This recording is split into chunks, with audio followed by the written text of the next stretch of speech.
So, Dr. Katie Barber, what a treat. How often do we ever get to see each other in the flesh? We talk so much, don't we, on Instagram and on our live courses, but we never really meet up face to face. It's lovely to see you. Thanks for having me. Oh, pleasure. But we started to get to know each other really on screen, didn't we? On Instagram, maybe 4 or 5 years ago, I think, as this whole explosion of menopause really started.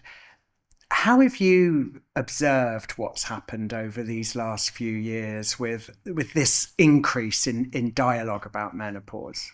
Well, I've really welcomed it. I've had a passion for women's health and menopause for so many years, and being able to provide the right advice and guidance for women is just a welcome news from my perspective, because there's no need for women to feel that they can't get the right advice and support, and also feel that they shouldn't have to battle through their menopause. There's lots of fantastic treatment options out there for them. So it's wonderful to see it being talked about and highlighted, and women not being scared to discuss it with their friends, colleagues and their health professionals. It's just phenomenal. I still think we have a long way to go though. Yes, yeah, I agree. I think there's work to do, but I'm with you completely. When I think, as a man working in the menopause world, really driven actually by my mum's experience and watching my mum not be treated well when she presented with a lot of the mental health aspects of menopause, and always being labelled then as a woman who struggled with her nerves rather than a woman who was experiencing menopause. And that kind of drove me to get into this area. But unlike you, I've been working in menopause for a long, long time, way before we all started talking about it. It's interesting. Our members in Harley Street at Home still seem to come to us, although they're ready and willing to talk about menopause, they still seem to come to us quite confused very often, sometimes a bit overwhelmed with all of the noise that they hear. What do you see in clinic?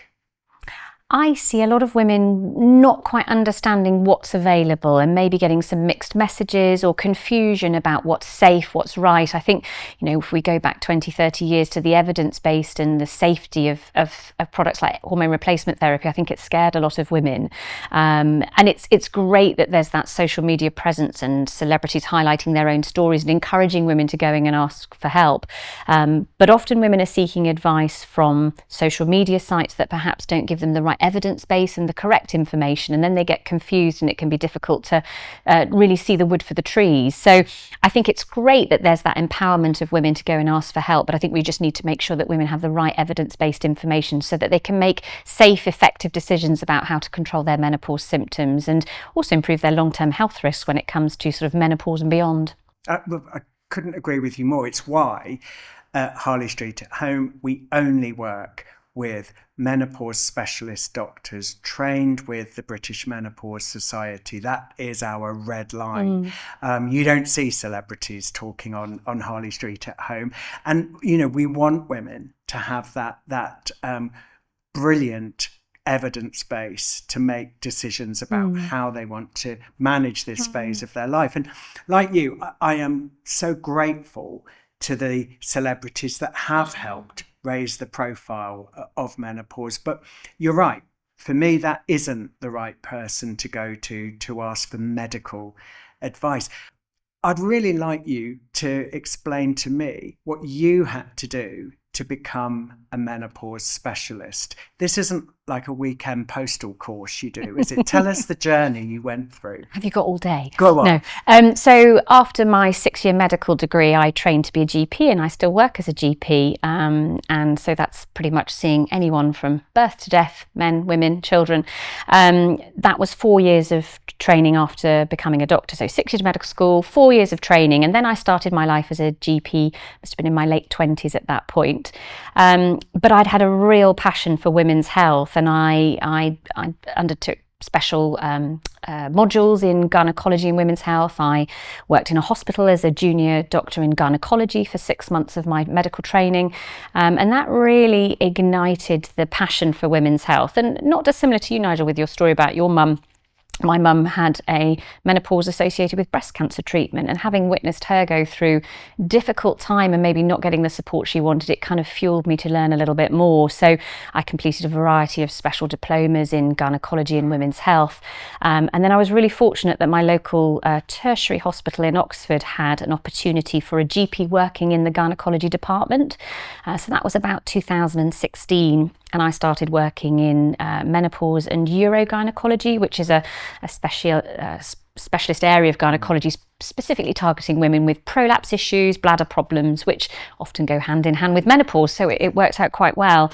And then I undertook my specialist menopause training. So I was working in clinics sort of 1 to 2 days a week, seeing a variety of women who maybe were on prescribed therapies, but it wasn't working, women who'd been referred from the cancer team because they'd had radiotherapy, chemotherapy, surgery to manage their cancer. And then one of the side effects was developing menopause. Women with complex mood disturbance, women with pre-existing medical issues like epilepsy, heart disease, stroke, neurological conditions. And I was working alongside a specialist who helped train me to become a specialist. And that's where I completed my advanced certificate in menopause care from it's a joint diploma between the British Menopause Society and the Faculty of Sexual Reproductive Health Care. And then my trainer decided she wanted to retire, so I took over running that service. So I ran that service for a couple of years from sort of 2019 to 2021, which was before I was appointed as the clinical lead in community gynecology in Oxfordshire, which is an NHS women's health hub. So that sort of allowed me to expand the menopause care being delivered to women in Oxfordshire and beyond. So that's kind of a potted history of my career to date. But I think what it shows is that title of a menopause specialist doctor really does mean something. It means expertise. It means specialist training. And also to earn that title, you really have to show how you've worked in the field with women.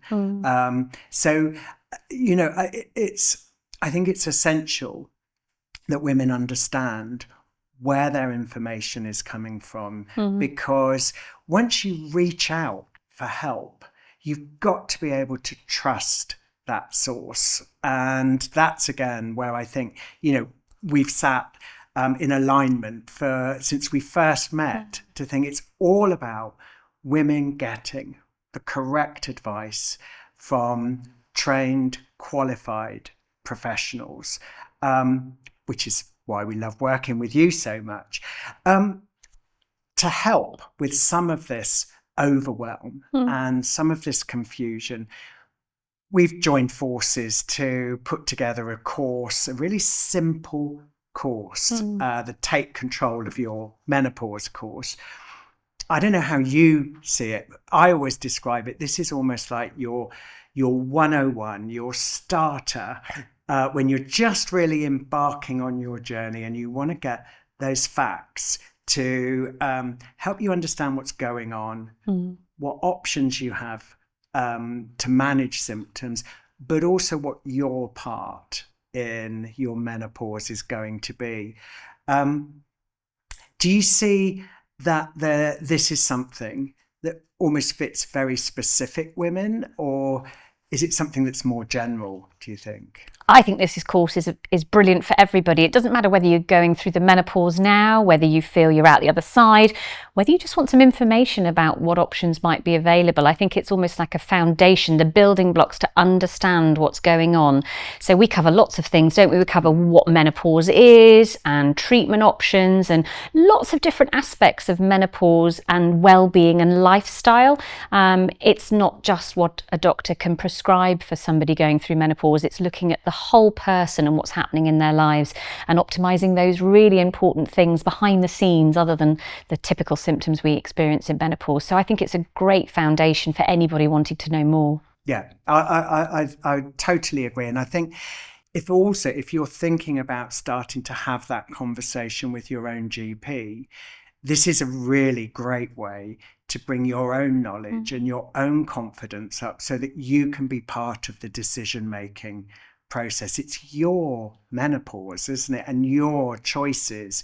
And the only way you can make those choices is with good information. Absolutely. Menopause is an individual experience, and likewise the treatment and your path and your journey through menopause is very much individualised to you. No two women are the same, and it's really important that you understand the options and the choices available. Then you're going to embark on a journey that you feel empowered because you're aware of what the choices are and you're going to be able to adhere to those. It's very much thinking about you as an individual, not generalising treatment and lifestyle adjustments. Well, and it's what we love about you. Whenever you advise our members, it's always focusing on choice, options, individuality for them, not just what your opinion is. It's all about that individual woman, and we love the way you deliver that. Thank you so much for everything you do for us here at Harley Street at Home, everything you do for your own patients at Oxford Menopause and within the NHS, and thank you for embracing this course and really helping us shape it to enable women to take control of their own menopause. We couldn't have done it without you. You're welcome. It's been a pleasure.